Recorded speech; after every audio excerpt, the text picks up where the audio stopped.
Megaman Legends has a devoted fan base, and it's certainly a shame the series has only gotten 2 games and a few spin-offs. But was the Megaman Legends 3 that Capcom cancelled going to be what we wanted? I don't think the fanbase talks enough about how bizarre that project was. I always was cautiously optimistic about it, but the more I learned, the more nervous it made me. Let's start off with analyzing the ending of Legends 2, and the jokes about getting Mega Man off the moon. The first time I saw the ending, I interpreted it as Mega Man is up there for now, longer than he should be, but he'll be back soon. There's nothing indicating Tron or Roll can't come up with a way to retrieve him.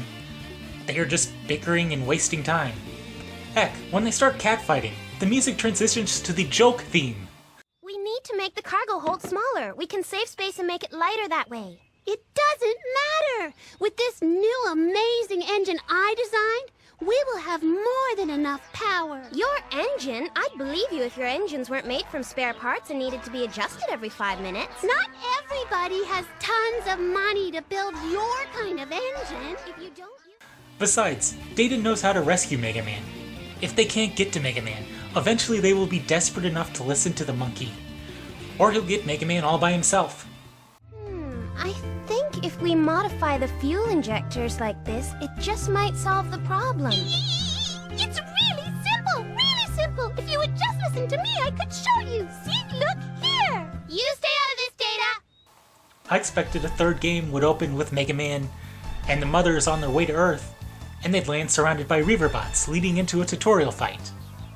Then the game would be about the system and Mega Man's past.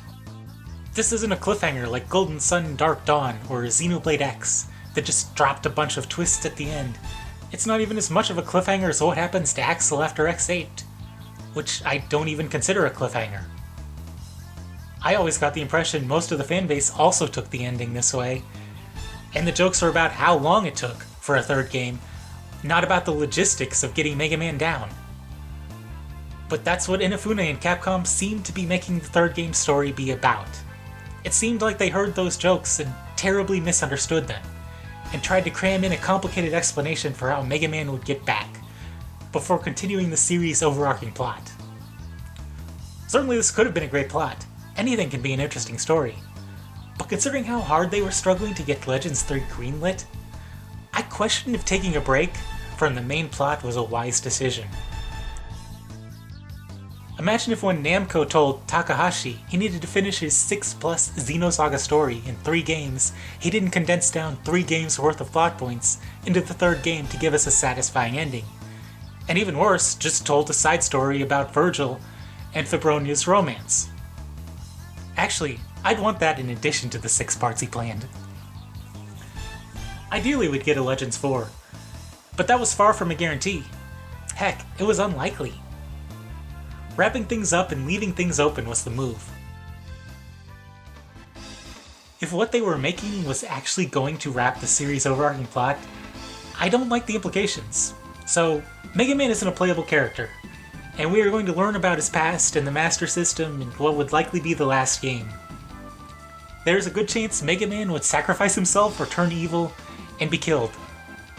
I don't think anyone would be happy with that, after how Legends 1 and 2 set things up.